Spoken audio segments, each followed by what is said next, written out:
Upang ipagdiwang ang kaarawan ng kanyang anak, naghanda si Eva ng isang salo-salo sa kanilang lake house. Gayunpaman, hindi siya handa na isama ng kanyang anak ang kasintahan nito at kung papaano niya malalabanan ang tukso. Hello mga kaboso! Welcome back sa Netflix. Ang pelikula na ating matutunghayan ngayon ay pinamagatang Milk na ipinalabas noong 2017.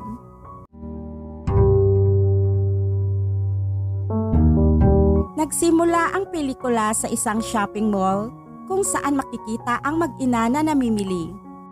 Ang ina na si Eva ay isang single mom na mag-isang nag-alaga sa kanyang anak na babaeng si Julka. Mula nang pumanaw ang kanyang asawa, 10 taon na ang nakalipas. Si Julka ay magdiriwang ng kanyang ika-80th birthday ngayon at nagpaplano silang mag-host ng party sa kanilang lake house. Napansin nila ang isang binata na nakatingin sa kanila mula sa labas ng mall. Siya ay si Adrian, ang boyfriend ni Julka. Pagkatapos ay sumugod si Julka sa labas at mapusok na hinalikan ang kanyang kasintahan sa harap mismo ng kanyang ina. Maya-maya ay lumabas na rin si Eva, dala ang kanilang mga ipinamili. Magalang na binati siya ni Adrian habang humihitit ng sigarilyo, ngunit hindi ito sumagot. Nais na lang niyang umuwi at ituloy ang paghahanda ng party. Ngunit sa kanyang pagkadismaya, ay patuloy na nakikipaglambingan ang kanyang dalagang anak sa lalaki. Ilang sandali pa ay sumakay ang tatlo sa kotse at nagtungo sa lake house. Si Eva ang nagmamaneho at ang magkasintahan ay nakaupo sa likuran na nagkaharutan. Ngunit sa ilang kadahilanan ay nanatiling nakatitig si Adrian kay Eva sa pamamagitan ng salamin ng kotse. Pagdating nila doon, kumuha si Julka ng mga gamit sa kotse at pumasok sa loob, kaya naiwan ang dalawa. Sa pagkakataong ito, binalaan ni Eva ang binata na umalis na. Sinabi niya dito na ang boss ay aalis pagkalipas ng 1 oras at hindi niya dapat ito palampasin. Gayunpaman, ipinaliwanag ni Adrian na inimbitahan siya ni Julka upang manatili doon at mapasaya ang dalaga. Nang marinig ito, hindi umimik si Eva at pasimpleng tinungo ang kabilang silid. Sa sumunod na eksena, nilapitan ni Julka ang kanyang ina, suot ang kanyang pang-swimming at nagpaalam na siya ay magsiswimming kasama si Adrian. Gaya ng inaasahan, ayaw ni Eva na nakikipag-hangout ang kanyang anak sa lalaking iyon, ngunit hindi siya umiimik. Pagkaalis ng magkasintahan, nagsimulang maglinis at magdekorasyon si Eva sa lugar. Sa una ay pinunasan niya ang mga mesa at pagkatapos ay isinabit ang mga parol. Nang makita niya ang walang damit pang itaas na si Adrian, tila hindi niya maalis-alis ang kanyang paningin sa binata at halatang masaya ang kanyang anak. Maya-maya lamang, habang si Eva ay nasa loob ng bahay at naglilinis ng mga carpet, biglang lumapit si Adrian sa kanya at sinabing naroon siya upang kunin ang sunscreen. Pagkakita ni Eva sa binata ay bigla siyang nagulat at patuloy na napatitig dito. Nagkukunwari siya na naiinis siya kay Adrian at nais niyang umalis na ito. Ngunit sa kaibituran ng kanyang damdamin, iba ang kanyang nararamdaman. Ilang segundo lamang ay nagtitigan ang dalawa. Upang pasagin ang katahimikan, hiniling ni Adrian na payagan siyang manatili doon sa gabing iyon, ngunit sinabi sa kanya ni Eva na ang susunod na bus ay aalis sa loob ng 1 oras. Pagkatapos ay tumungo siya sa banyo at sinabing kukuha siya ng sunscreen para sa kanya. Gayunpaman, habang nasa loob na siya, nagsimula siyang uminom ng tubig na labis na nagpapahiwatig na siya ay kinakabahan.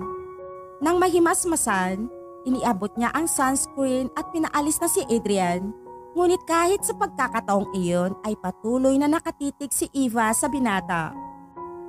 Makalipas ang ilang oras, sa wakas ay natapos na ang dalawa sa kanilang swimming session at bumalik na sila sa loob ng bahay. Humahanga si Julka sa kung gaano kaganda ang pagkadekorasyon ng lugar at pinasalamatan niya ang kanyang ina para dito. Ngunit pagkatapos ay sinabi ni Eva na katatawag lang daw ng tatay ni Adrian at hinahanap niya ang susi ng kanilang bahay. Kaya ngayon, kailangan muna nitong umuwi. Nasa kanya nga ang mga susi, ngunit alam ni Adrian na hindi tumawag ang kanyang ama. Nagsisinungaling lang si Eva para paalisin siya. Nang tanungin ni Jilka kung bakit hindi siya direktang tinawagan ng kanyang ama, ipinaliwanag ni Eva na mahirap ang signal sa lake house, kaya naman siya na ang tinawagan ng ama ng binata. Maya-maya, pumasok si Julka sa loob ng bahay upang kunin ang mga susi, kaya naiwan ang dalawa sa labas. Sinamantala ni Adrian ang pagkakataong iyon upang makiusap kay Eva na gusto niyang manatili doon at magsaya sa gabi, ngunit muli itong tumanggi. Tinawag niya itong sinungaling at hiniling sa kanya na ihinto na ang pagpapanggap na mahal nito ang kanyang anak. Nangako si Adrian na may nararamdaman siya para kay Julka, pero tinawanan lang ito ng babae. Tinawag niya itong walang hiya at iginiit na alam niya kung bakit siya naririto. Sa puntong iyon ay hindi umimik si Adrian. Parang inamin niya ang totoo. Pagkatapos, habang naghahanda si Eva ng pagkain sa kusina, napansin niya ang magkasintahan na nasa labas. Si Julka ay nagpapaalam sa kanyang kasintahan sa pamamagitan ng pagyakap at paghalik. Handa nang umalis si Adrian, ngunit nangako siyang babalik sa sandaling maibalik niya ang mga susi sa kanyang ama. Sa sumunod na eksena, sinamahan ni Julka ang kanyang ina sa kusina at magkasama silang naghahanda ng cake. Tinanong ni Julka kung nasaan ang mga gatas. Naalala ni Eva na itinago niya ito sa bodega. Ngunit nagsinungaling siya na nakalimutan niyang bitbitin ito mula sa shopping mall. Pagkatapos ay nagpalit siya ng bagong damit at kinuha ang susi ng kotse. Saka sinabing babalik siya sa loob ng 20 minuto upang kunin ang naiwang gatas. Habang nagmamaneho, nakita ni Eva si Adrian na naglalakad mag-isa sa kalsada at inalok niya itong sumakay. Hindi naman nagdalawang isip ang binata at agad na pumasok sa kotse. Sa unang 10 minuto ay halos hindi nagsasalita ang dalawa at mukhang napaka-awkward ng sitwasyon. Ngunit, nang makarating sila sa isang liblib na lugar, biglang inihinto ni Eva ang sasakyan. Lumapit si Adrian sa kanya at sinimulang haplusin ang kanyang buhok. Hindi tumanggi si Eva at sa ilang sandali lamang ay nagsimula ng gumawa ng milagro ang dalawa. Sa wakas ay ipinaliwanag nito kung bakit patuloy na nagtitigan ang dalawa sa buong araw. Malinaw na naaakit sila sa isa't isa, ngunit nagpasya silang tikisin ang kanilang damdamin sa paggawa ng anumang marahas na bagay. Talagang mahal ni Adrian si Julka kaya sumama siya sa kanilang lake house. Ngunit sa loob-loob niya ay may pagnanasa din siya sa ina ng dalaga. Sa kabilang banda, sinubukan ni Eva na pigilan ang kanyang sarili sa mga bagay na hindi nararapat. Ngunit sa huli ay hindi siya nakapagpigil sa sobra niyang pagiging tigang. Sa paraan ng pagiging intimate ng dalawa ay nagpapakita lamang na hindi ito ang kanilang unang pagkakataong nagtali. Bagamat 17 taong gulang pa lang si Adrian at 42 na si Eva, na-e-excite ang dalawa sa kanilang lihim na relasyon. Pagkatapos nilang gumawa ng milagro ay lumabas si Adrian upang jumingel habang si Eva ay nakakatanggap ng ilang tawag mula sa kanyang anak. Gayunpaman, hindi niya sinagot ang mga tawag dito. Agad na pinagsisihan ni Eva ang lahat, kaya humingi siya ng sigarilyo sa binata para kumalma. Habang kinakabahan siya, tinitigan siya ni Adrian ng masama. Nangako itong magkikita silang muli bago ito umalis. Matapos mawala sa kanyang paningin si Adrian, sinimula ni Eva na pag-isipan ang kanyang mga pagpipilian sa buhay. Sa isang banda, mahal na mahal niya ang kanyang anak at ayaw niyang sirain ang kanyang tiwala. Pero sa kabilang banda, hindi niya mapigilan ang sarili na mag-init kay Adrian. Maaaring dahil matagal na siyang hindi nadidiligan mula nang mamatay ang kanyang asawa. Nagiinit siya sa tuwing nakakakita siya ng sinumang lalaki sa kanyang harapan, teenager man ito o hindi.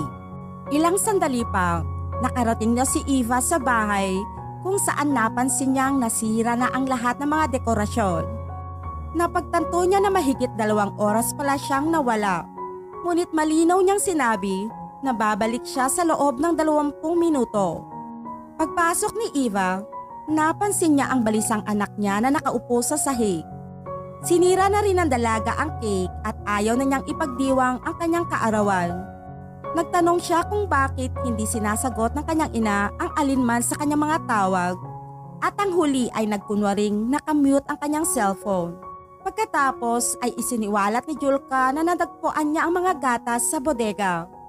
Naroon lamang pala ang mga ito, kaya hindi niya maintindihan kung bakit pumunta uli ang kanyang ina sa shopping mall. Walang imik si Eva at tinanong lang niya ang kanyang anak kung bakit niya sinira ang mga palamuti. Maluha-luha ang matang isiniwalat ni Julka na ilang minuto lamang ang nakakalipas ay nag-text sa kanya si Adrian at sinabi na hindi na siya makakabalik ngayon o kahit kailanman. Pagkasabi nito ay napaiyak siya. Patuloy na sinasabi ni Julka na tama ang kanyang ina. Kung tutuusin ay masamang tao si Adrian. Sumang-ayon din si Eva sa pahayag ng anak. At sa wakas ay napagtanto niya na hindi talaga mahal ng binata ang kanyang anak. Kagagaling lang niya rito para makipagkita kay Eva. At ngayong nagtagumpay siya sa pag-angkin sa kanya, ay nawala na ito sa buhay ng kanyang anak at hindi na muling makikita pa. Nagtapos ang pelikula habang iniisip ni Eva sa kanyang sarili kung isa ba siyang mabuting ina.